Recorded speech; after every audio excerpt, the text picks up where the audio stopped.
Olá, família Pax, mais uma vez ao vivo aqui com vocês, hoje conversando com o Cleudio Bueno, ele que é arquiteto, discípulo da Fraternidade Branca Universal, xamã crístico, palestrante, e hoje ele vai falar sobre Vesak, o Festival do Filho, já que nós estamos chegando perto do Festival de Vesak, que vai acontecer na madrugada de domingo para segunda-feira, de 15 para 16 de maio agora, nesse final de semana. E ainda teremos um mega eclipse, então a energia vai estar super forte nas irradiações da luz. O Rafat lá do Egito está aí com a gente ao vivo. Feliz aniversário, Rafat. Grande beijo no seu coração, gratidão por tudo. Saúde, saúde, saúde e muitas coisas maravilhosas no seu caminho. Pois é, família Pax, esse final de semana é um final de semana fortíssimo. Amanhã é dia de Nossa Senhora de Fátima, a luz do amor incondicional. Depois nós teremos a energia desse mega eclipse que vai estar acontecendo, eclipse total da Lua. A Lua mexe com as nossas emoções. E teremos o Festival de Vesak, que é o dia da iluminação de Buda, a iluminação da humanidade, que vai estar acontecendo exatamente na madrugada de domingo para segunda. E é um momento de reavaliação, de reformulação e, acima de tudo, de estarmos centrados através da nossa fé, um novo caminho e um novo tempo de maestria, amor incondicional e paz. Vamos dar boas-vindas ao Cleudio Bueno, que já deve estar chegando aí, para falar sobre Vesak, o Festival do Filho. Ei, bem-vindo, Bueno, tudo bem? Tudo, e Tudo você, como ótimo. está? Que bom. Então, vamos falar hoje um pouquinho, né, sobre Vesak, porque apareceu uma vivência de última hora, né, no sábado, e vai falar sobre o mesmo assunto, já de uma forma Aham. mais ampla. Lá a gente precisa aguardar para ver o que os mestres vão estar passando para a gente, né? Hoje aqui a gente vai fazer, então, uma explanação a respeito do que é o Vesak, da sua importância, e lá no sábado a gente detalha mais um pouco conforme for as canalizações. Antes de começar, eu queria fazer uma oração por Arcanjo Miguel, né? Como sempre eu faço. Claro, Pode ser? vamos lá. Então vamos fechar os nossos olhos, vamos nos concentrar no nosso coração e vamos pedir a presença e a proteção do Arcanjo Miguel para todas as pessoas que nós amamos e que estão na nossa volta, e principalmente para o nosso querido e amado planeta Terra e seu espírito Gaia, bem como todos os reinos que estão aqui conosco, todos os elementos que fazem parte de nós, os nossos elementais, os Elohims, e também todos os nossos ancestrais e antepassados, que por causa das suas glórias, das suas vitórias, hoje nós estamos aqui. Então vamos lá. Arcanjo Miguel, que trabalhas para o resplendor da vontade divina e da verdade. Que a vossa proteção permaneça conosco sempre e por toda a nossa existência e na eternidade do nosso espírito. Nós o recebemos como um privilégio, sempre respeitando os vossos desígnios. Permite-nos que caminhemos sempre com dignidade e respeito aos nossos irmãos. Afastai de nós as ideias perversas e más ao nosso redor e as influências sombrias. Fazei de nós um servidor da luz que saiba discernir e compreender e nunca julgar. Ajudai-nos em nossos dias ruins materiais e espirituais, conscientes ou inconscientes, e nos proteja contra todos os males e os expulse da nossa caminhada. Pois a verdade, a coragem, a força e o poder é o vosso signo e o nosso também. Permiti que a nossa inspiração, intuição, doação seja como a vossa espada, para nos dar a proteção e a permissão da palavra do bem, da paz, do amor e da luz. Afastai de nós as pessoas que querem nos induzir aos erros e às falhas, e que o nosso coração esteja ligado ao vosso coração e à vossa energia. Que a nossa verdade seja a vossa verdade, e que o vosso escudo seja o anteparo das más qualificações do nosso ego e nossas ações. Fazei de nós o mensageiro fiel da suprema verdade e da nossa alma. Arcanjo Miguel, protetor da humanidade, dos reinos, da nossa Mãe Terra e de todos nós. Que essa oração possa ser cumprida e manifestada, aqui e agora, e por toda a eternidade. Amém. Carmen, eu vou falar um negócio agora, porque toda semana eu estou para falar e acabo esquecendo, porque eu pus um pedacinho de papel aqui, e no fim a gente vai acabando falando e chega, se começa 2 minutos, 1 minuto, e o negócio acaba e eu não falo. Eu queria agradecer a Fernanda Choisset, deve ser esse o nome dela, Fernanda Choisset, que mandou para mim um mimo muito especial, com simbologia que eu adoro. Ela conseguiu, né, através do insight dela, através da arte e a criatividade que ela tem, da inspiração dela, ela conseguiu traduzir aquilo mais ou menos que eu tenho dentro de mim e me mandou um objeto muito bacana. Quero agradecer também aos autores que eu estou relacionando ainda, mas eu quero deixar aqui no ar já agradecido, os que mandam os livros para a gente ler. Eu não consigo ler todos, né? Porque é muita coisa que eu faço no dia a dia e as coisas estão mais ou menos enroladas, e conforme eu for lendo, eu vou descrevendo. Algumas pessoas me pedem indicação de livro, eu passo, né? Quando é para aniversário, quando é para alguma festividade, assim, eu tenho passado para algumas pessoas que me perguntam, mas eu quero agradecer a todos.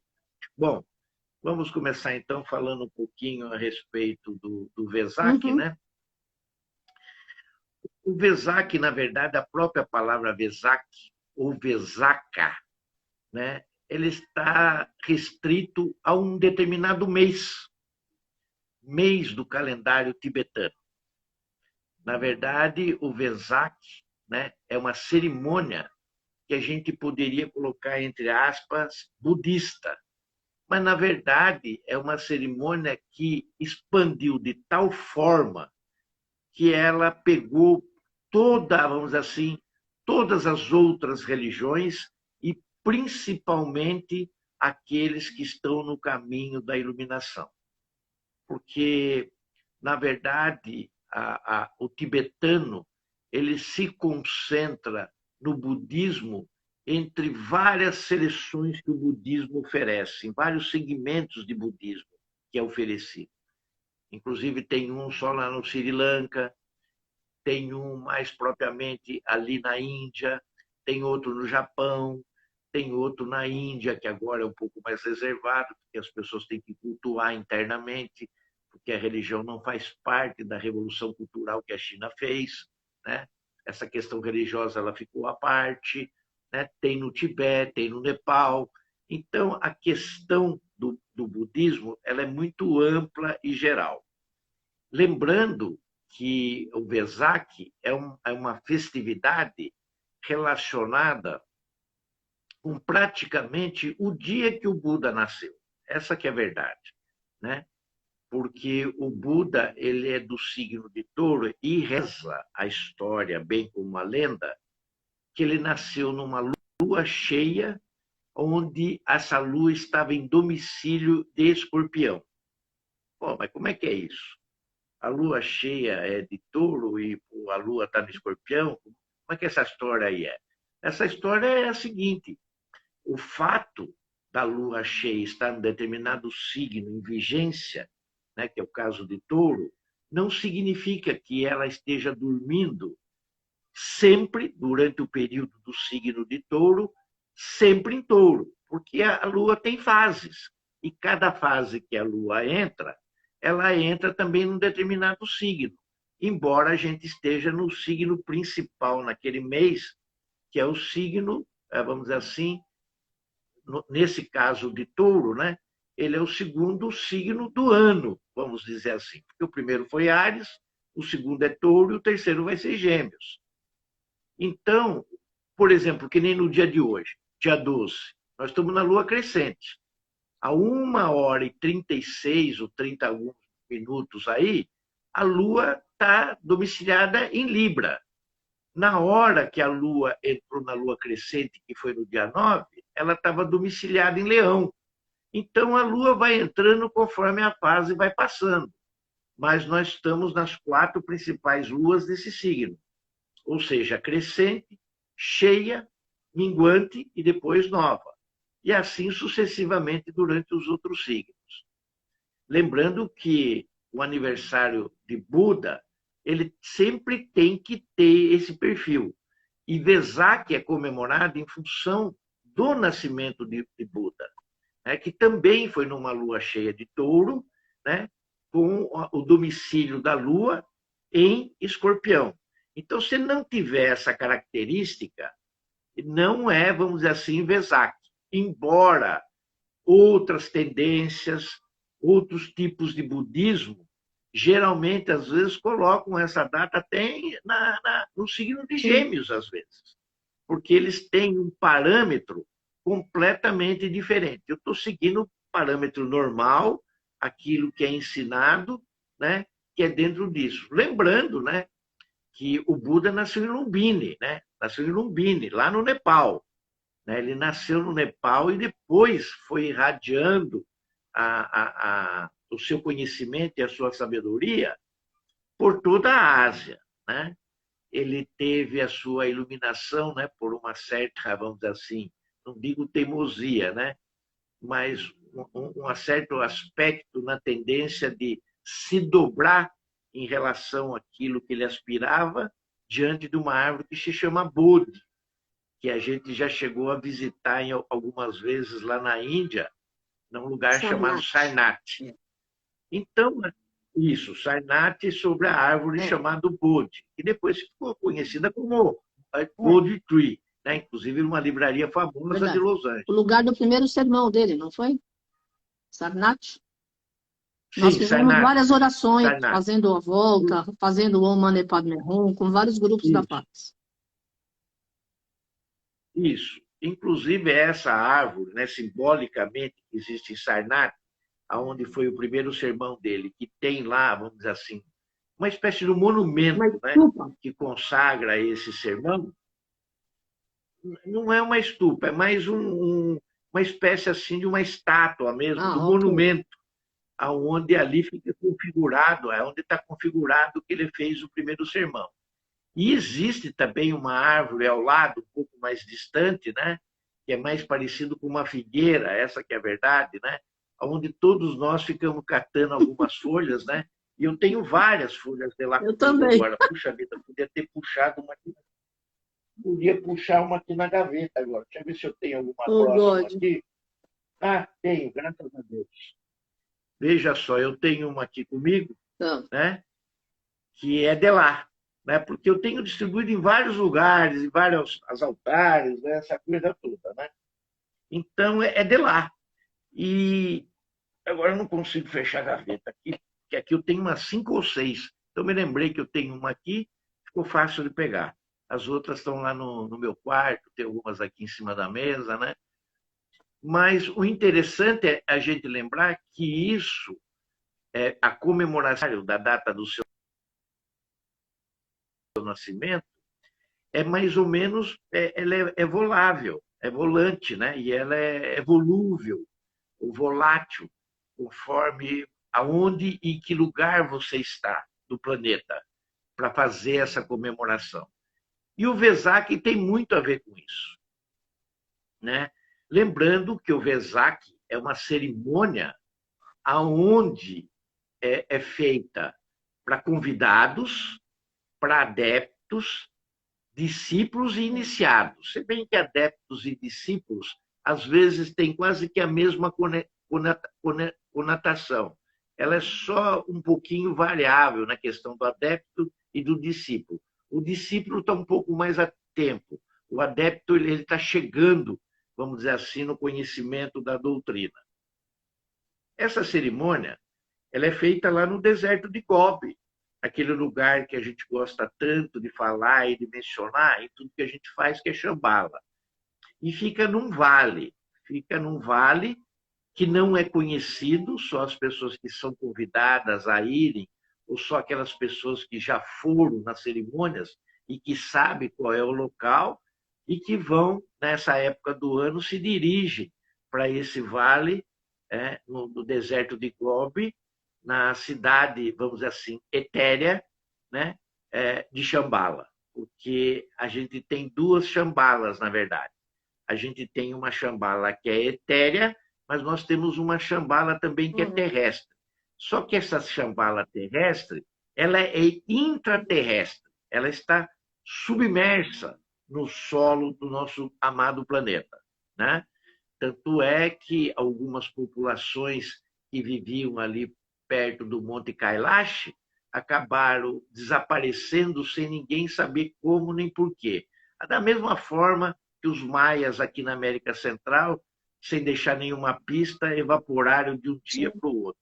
Isso às vezes acontece em determinadas épocas e a maioria das pessoas, os estudiosos e antropólogos, eles acham que, na verdade, essas pessoas elas foram levadas para, vamos dizer assim, o subsolo do planeta, aonde ali fisicamente repousa essas cidades de luz, como acontece em Telos, da mesma forma que acontece em Telos, lá em Monte Shasta.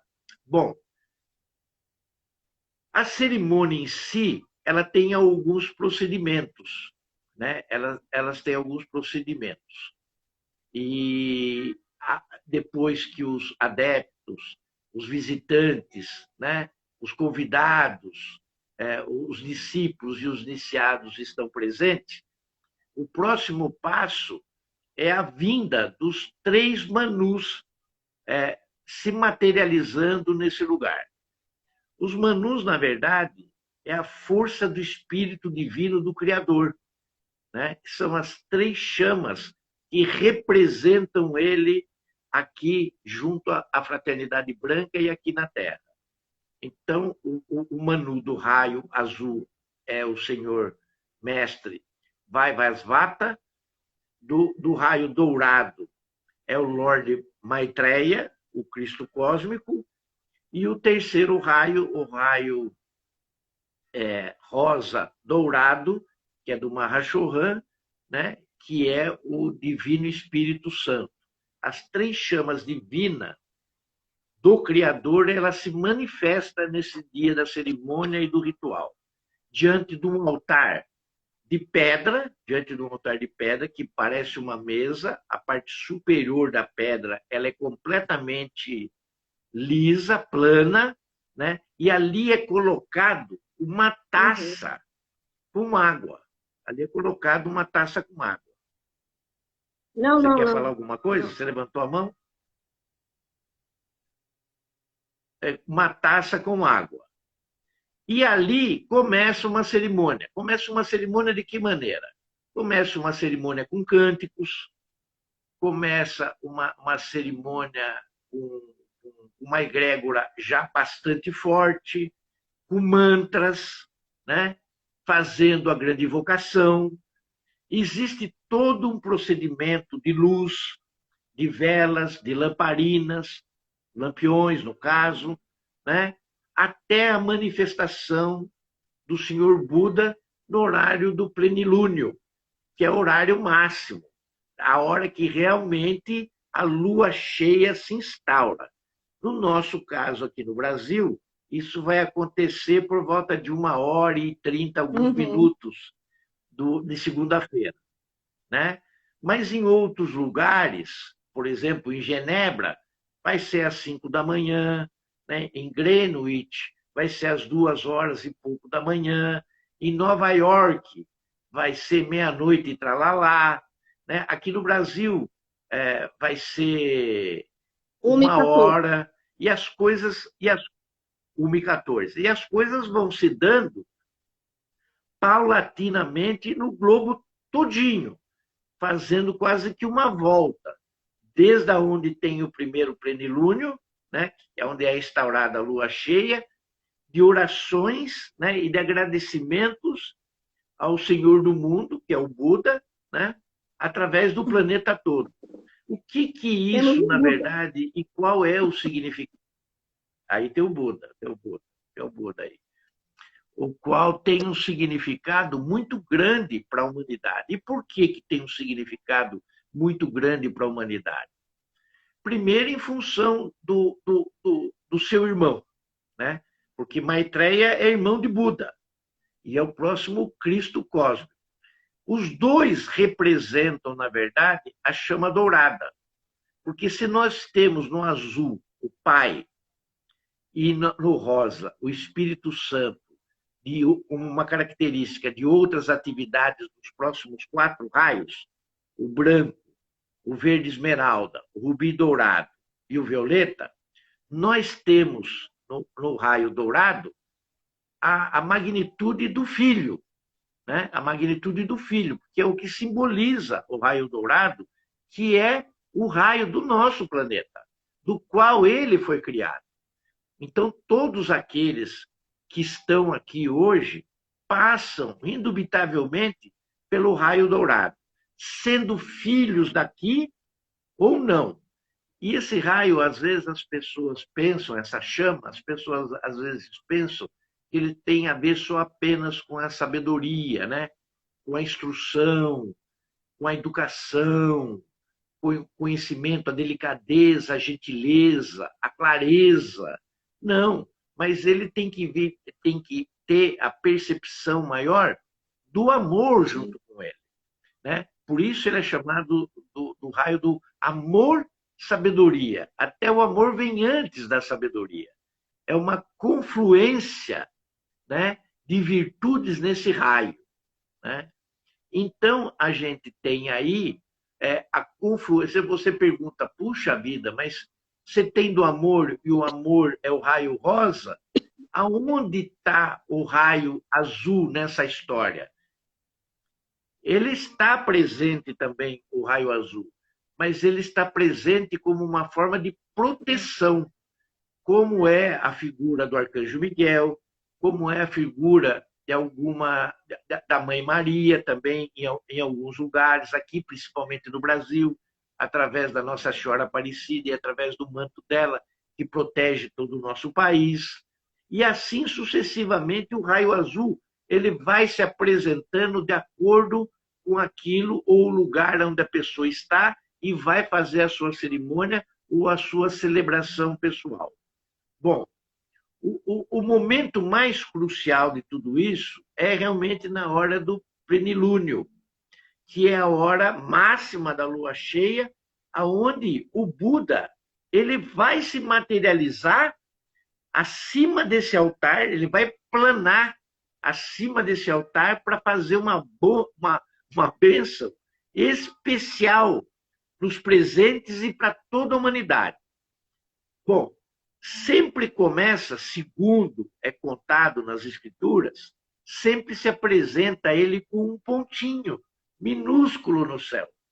Inclusive, se as pessoas tiverem mais disponibilidade de tempo, de pesquisa, vão ver que em alguns livros, ou até mesmo se procurarem na internet, tem fotografias, às vezes, do Sol no meio de nuvens, que tem a característica, a silhueta, muito parecida com a de Buda, né? Então, as pessoas que conseguiram levar uma máquina, né? Porque aí já tem toda a questão do respeito, né? Toda a questão da interioridade, que muitas pessoas não registram absolutamente nada.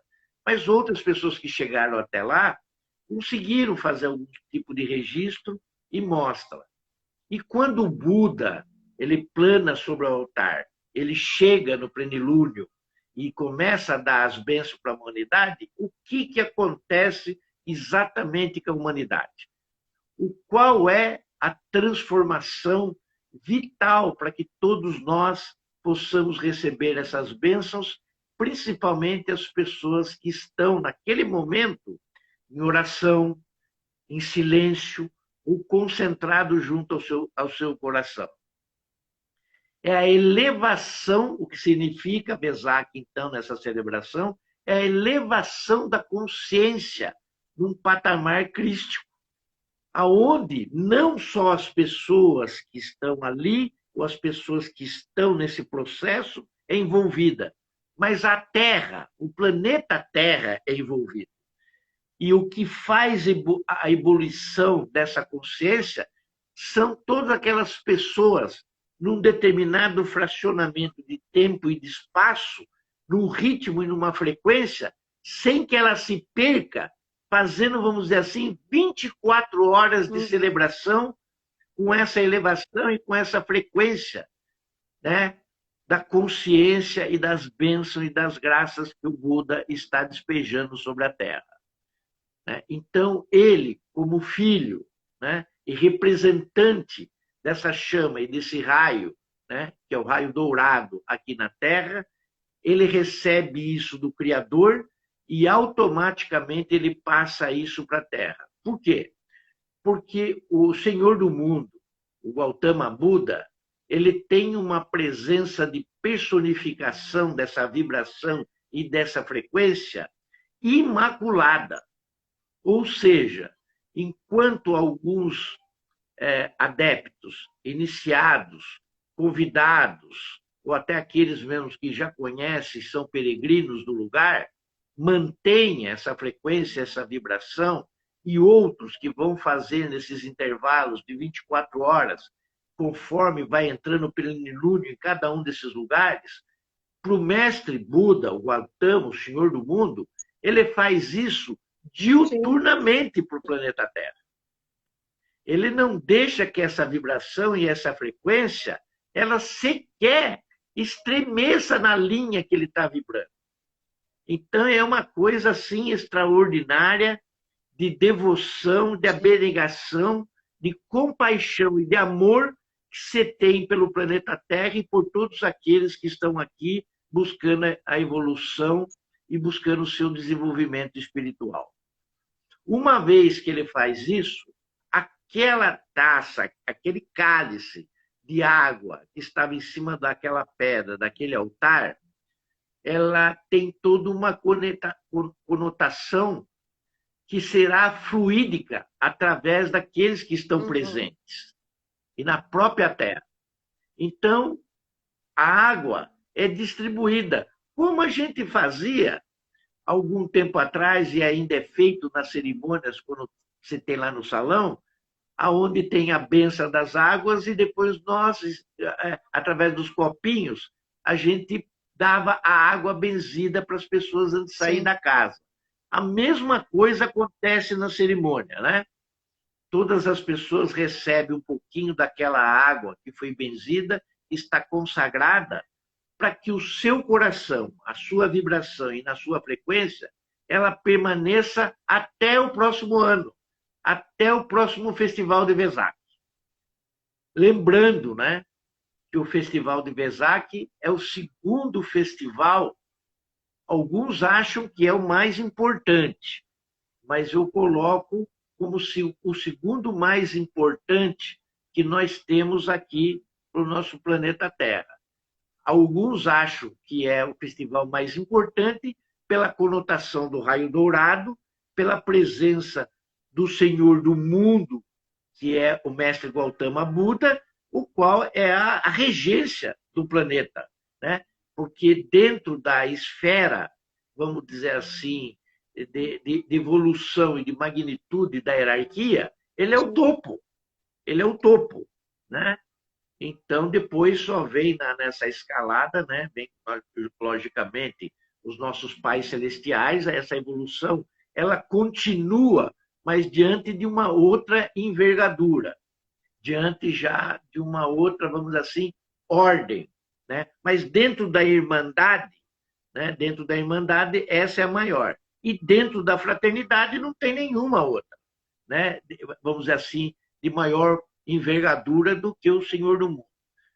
Então, eu coloco, né, dentro dos festivais como sendo o segundo festival do ano, sem dizer se é mais importante daquele ou daquele outro, né? Já configurando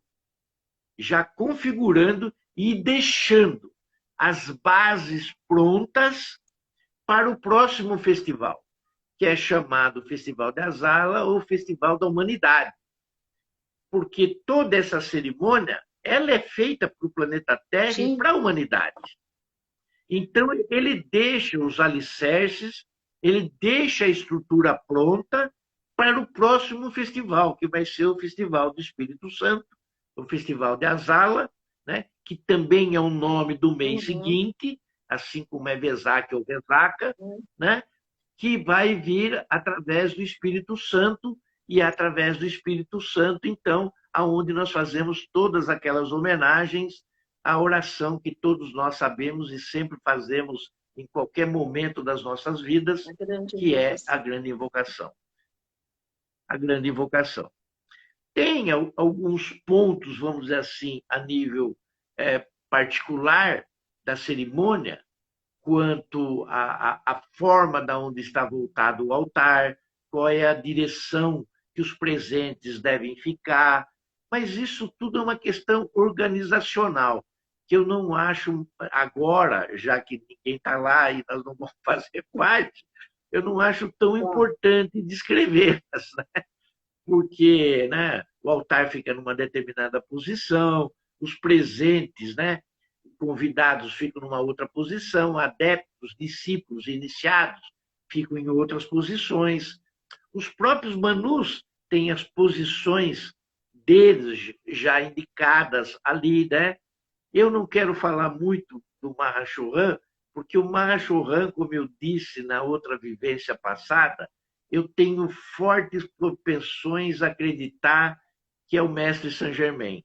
Mas como as dispensações ainda não foram feitas, mas algumas já dão o indicativo de que quem assumiu o Shohanato do sétimo raio foi a senhora Mercedes, fica claro para mim que o mestre Saint-Germain ele foi alçado numa outra posição, já que ele estudou nos grandes colégios e mosteiros do Tibete para esse momento e para essa posição. Ele estudou para isso, ele foi levado para lá, para isso. Em algumas literaturas até indicam o nome do local. Eu não vou falar aqui, porque pode parecer que a gente está fazendo uma corrida para o lugar, né? Mas não é isso. Dizem até o lugar e o mosteiro onde ele estudou, né? Onde ele fez todo, vamos dizer assim, a preparação para ele assumir e ser o Mahashohan. Então, nós estamos esperando a qualquer momento de canalizadores pelo planeta que indique alguma coisa a esse respeito. Alguns têm indicado, mas não existe ainda uma, vamos dizer assim, uma hegemonia sobre aquilo que cada um está recebendo, né? Então, a gente precisa depois equalizar essas canalizações para ver exatamente como que a coisa está se dando, né? Bom, Carmen, a não ser que tenha alguma outra pergunta a respeito disso, e que alguém queira saber, eu acho que mais ou menos foi dito a cerimônia de Vesak, o que ela representa, o que ela é, quem está presente, como ela se dá. Eu acho o momento crucial do plenilúnio, que é, vamos dizer assim, a manifestação física de um ser que, diante da estrutura da fraternidade, aqui na Terra, vamos dizer assim, é o lugar máximo, que foi o de Sanat Kumara.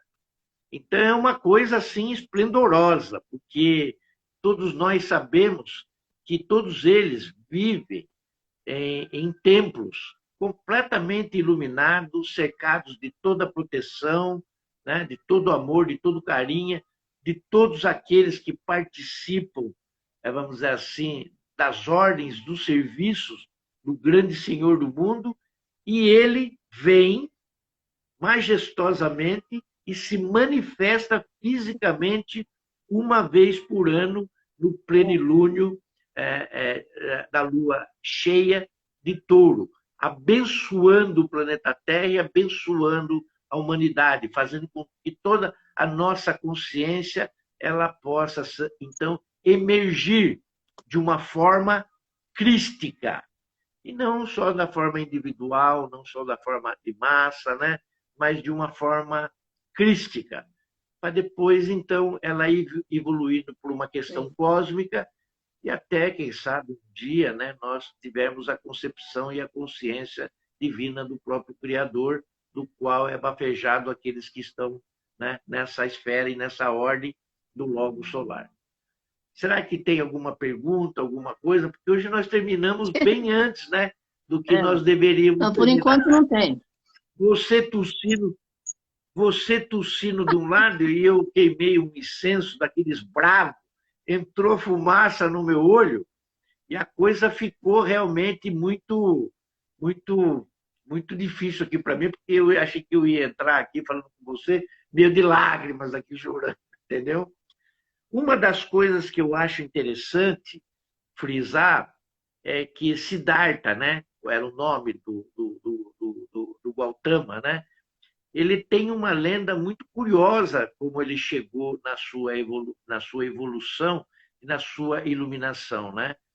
Porque apesar de ele ter nascido num dia totalmente, vamos dizer assim, atípico, né? Lá naquele tempo no Nepal, aonde ele vivia, ele era filho de rei e de rainha.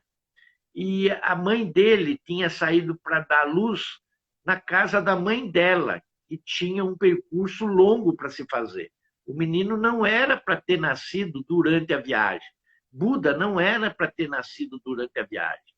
Mas no dia do seu nascimento, ela estava sendo acompanhada na sua caravana de grandes oráculos, de grandes sacerdotes, de grandes videntes.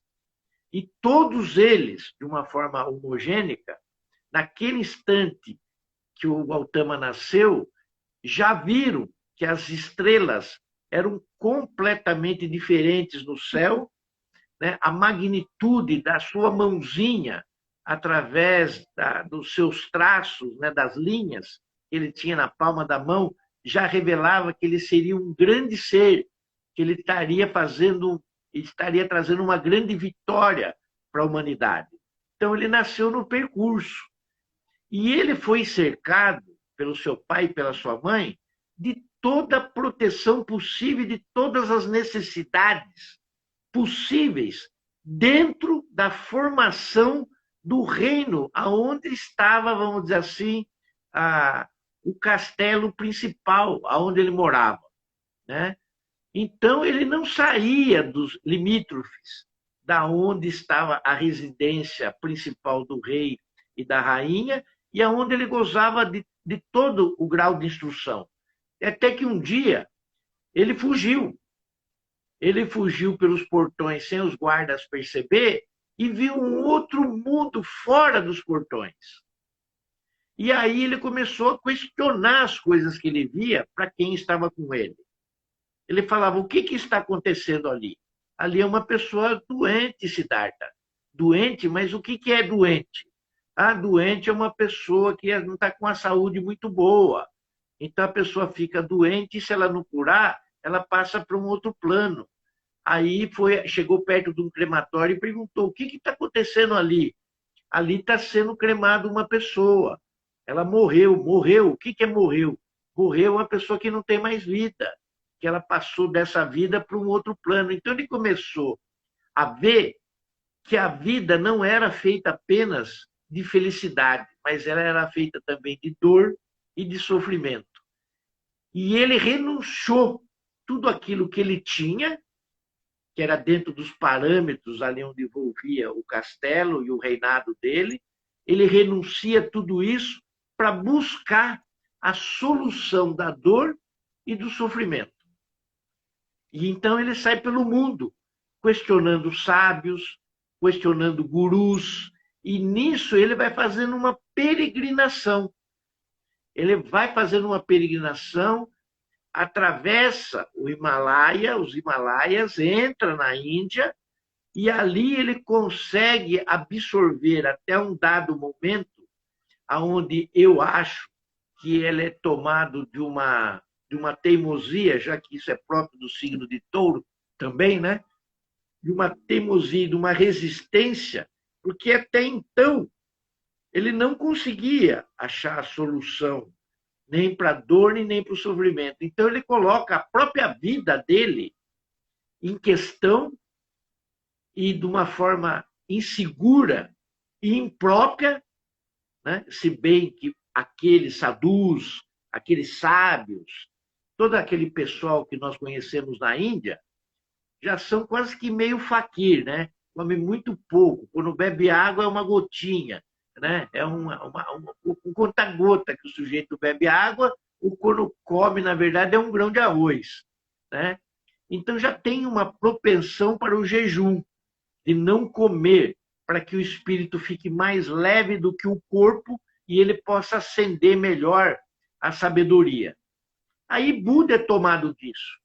É tomado disso, ele vai, encosta numa determinada árvore e fala: daqui eu não saio enquanto eu não tiver a resposta. E entra num profundo estágio de meditação, profunda, profunda, né? No qual ele vai buscar toda, vamos dizer assim, toda a procedência que ele depois passa a ensinar através das provas quádrupla e dos 8 pontos que cada uma dessas 4 partes tem um significado aonde todos nós devemos encontrar no nosso caminho. Por isso que a chama dourada, que já fica no meio, né, no centro da nossa chamatrina, é chamada do caminho do meio, em função de tudo aquilo que o Buda ele recebeu, né? Ele recebeu e através do recebimento dele, das faculdades e da consciência que ele então teve a partir daquele momento, ele se torna um ser iluminado. E por onde ele passa e por onde ele vai, e até muito mais do que isso, né? Porque a reverberação das suas instruções, da sua sabedoria, do seu conhecimento, ela entra de uma forma tão profunda na Ásia, que ela vai bater lá no Japão, né?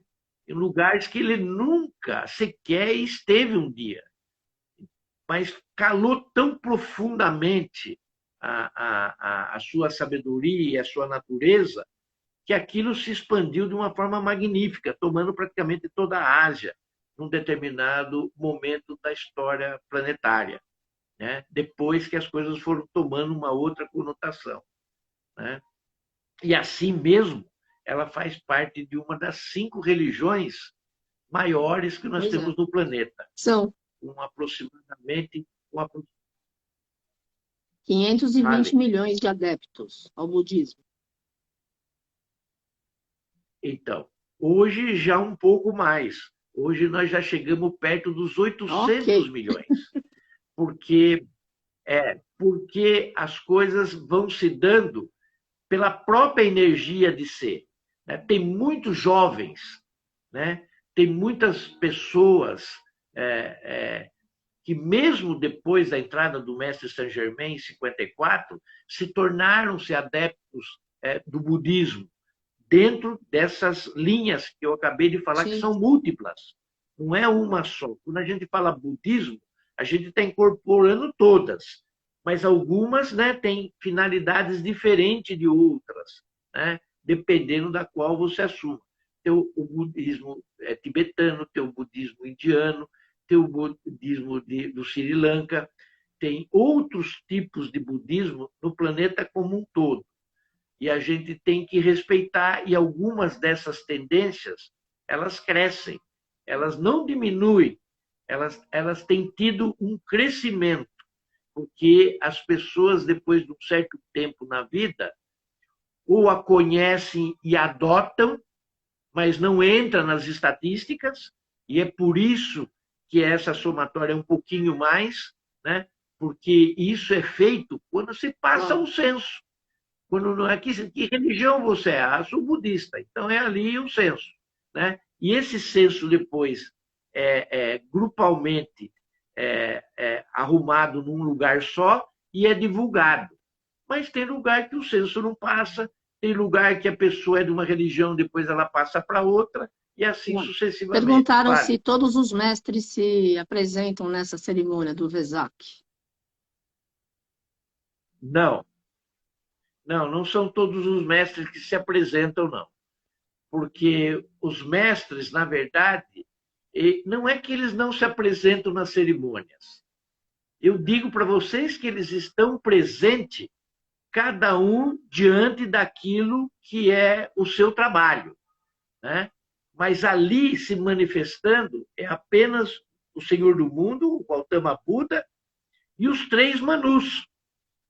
Os demais ficam numa outra forma etérica,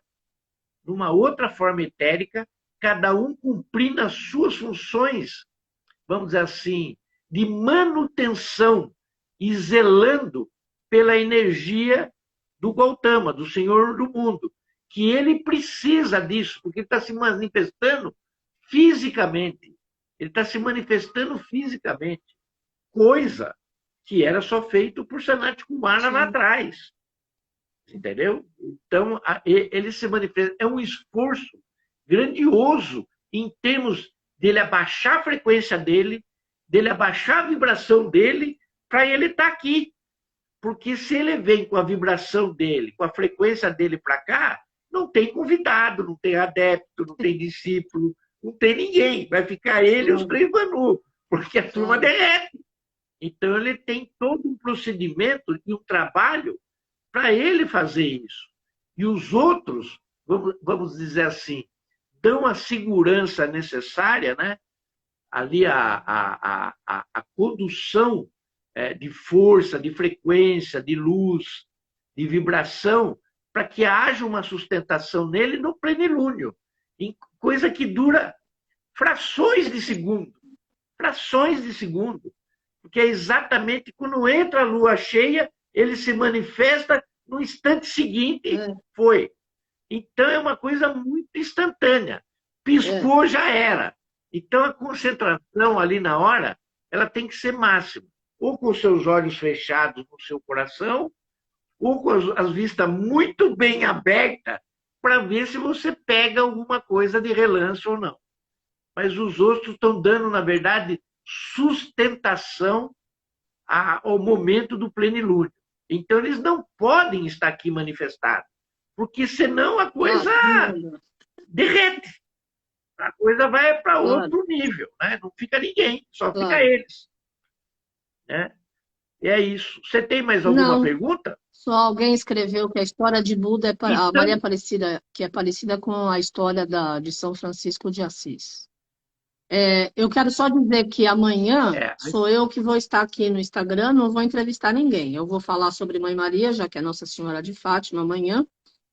A preparação para o Festival de Vesak, na bênção dos mestres, e vamos fazer as orações do Sinfonia pela Paz, já que no sábado, às 11 da noite, horário do Brasil, é que eles vão estar tendo essa celebração lá nos pés do Mount Fuji. E a gente já passou os links para quem quiser assistir gratuitamente, é claro, essa celebração. Só que começa às 11 da noite no sábado, demora 1h30.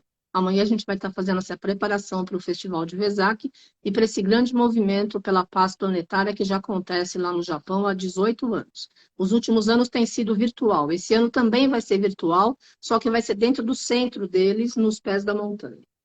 Ok, Boninho. Bom, então, o Gautama, o Siddhartha, né, o Senhor do Mundo, ele, através da sabedoria dele, da iluminação dele, de tudo aquilo que ele conseguiu, através da sua consciência crística, trazer para a gente, para a humanidade, ele tem algumas frases assim que eu adoro. Né? E como tem a prova Oxford, eu selecionei 8, e várias que ele tem. Né? Então, eu gostaria de dizer aqui para vocês sentirem, né, o que é o Gautama Buda na sua essência. Se bem que quem quiser estudar, existem livros e livros a respeito dos ensinamentos dele. Né? Então, o primeiro que eu selecionei aqui é: